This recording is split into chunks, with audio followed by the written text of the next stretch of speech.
Germany is preparing another concrete step in its long-promised defense overhaul, and this time the focus is not on a single prestige system but on a tightly connected package of capabilities designed to generate real operational readiness in the near term.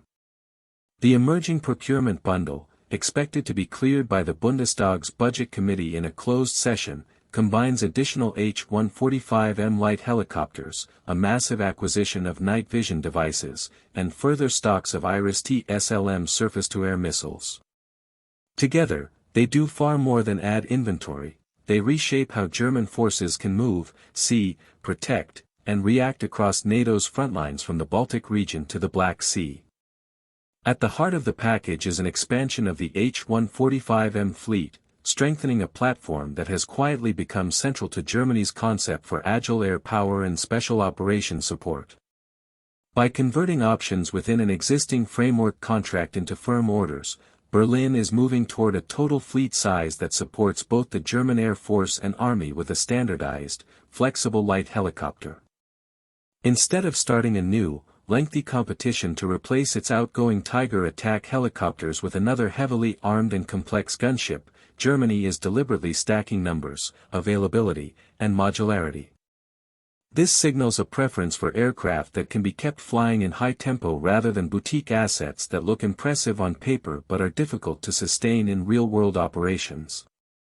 The H145M's value proposition is rooted in its efficiency and versatility.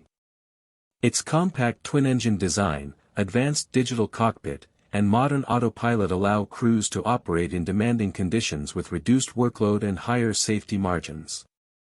The cabin can be reconfigured quickly for troop insertion, casualty evacuation, reconnaissance, or support to special forces.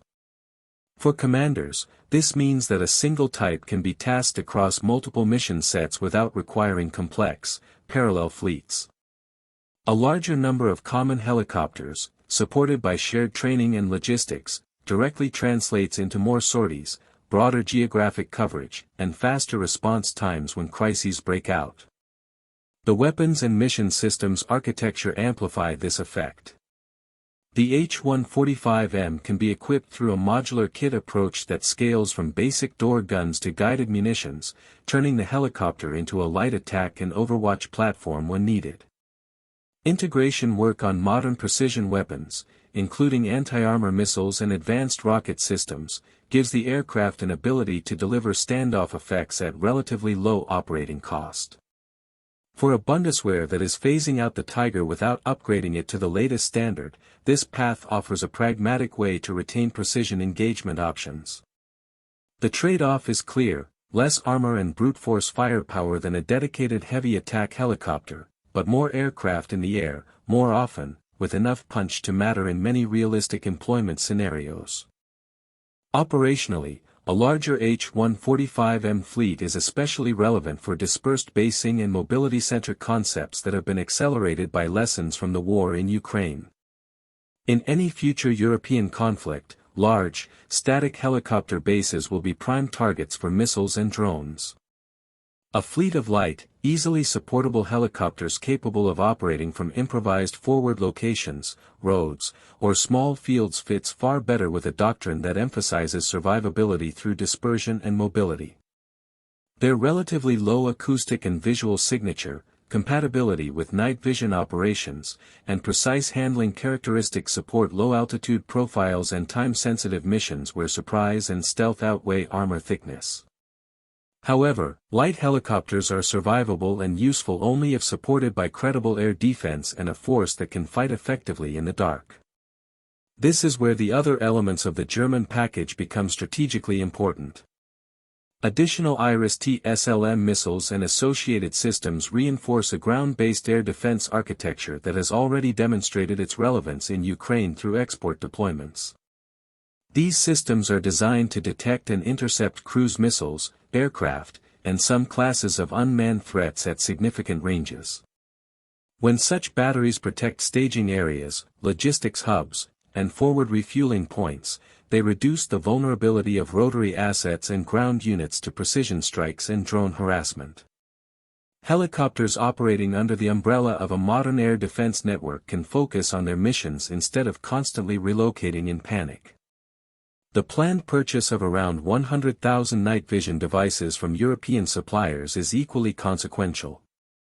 Rather than treating night fighting as a niche capability reserved for special forces and select mechanized units, Germany is signaling its intent to mainstream it across the force.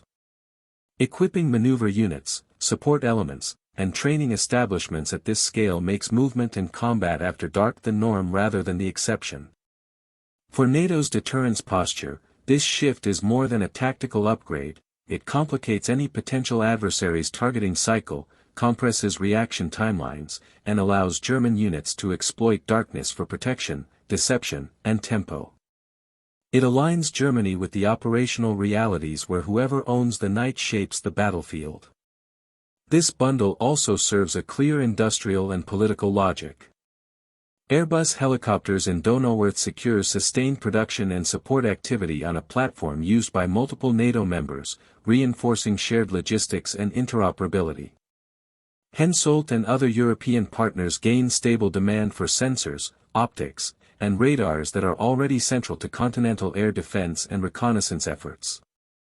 Such continuity supports the German and European defense industrial base, signaling that Berlin intends to anchor its Zeitenwende not in one-off announcements but in a pipeline of programs that keep workers, engineers, and supply chains engaged over years.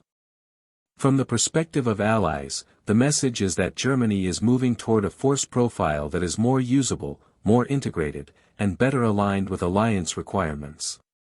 Standardized helicopters that can plug into joint operations, IRIS-T based air defense that meshes with NATO networks, and mass-issued night vision capabilities all reduce friction in multinational planning.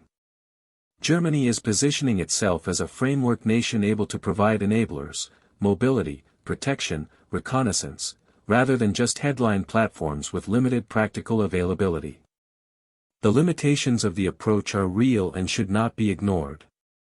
Light helicopters, no matter how well equipped, will not fully substitute for a heavily protected attack platform in the most hostile air defense environments. Nor will night vision devices and mid-tier missile systems alone fix decades of underinvestment in ammunition stocks, maintenance infrastructure, and manpower. Yet the significance of this package lies in its realism. It targets areas where rapid improvements are possible, directly informed by current conflict dynamics, survivable mobility, layered defense, and 24-hour operations. In that sense, the expansion of the H145M fleet, the reinforcement of IRIS-T SLM stocks, and the mass fielding of night vision equipment represent a shift from rhetorical transformation to practical combat credibility. They will not answer every criticism of German defense policy, but they materially enhance the country's ability to respond quickly, protect its forces, and contribute meaningfully to NATO deterrence. If sustained and integrated with further reforms, this package marks another step away from symbolic gestures and toward a Bundeswehr designed to fight, and endure, in the high-threat environment Europe must now take seriously.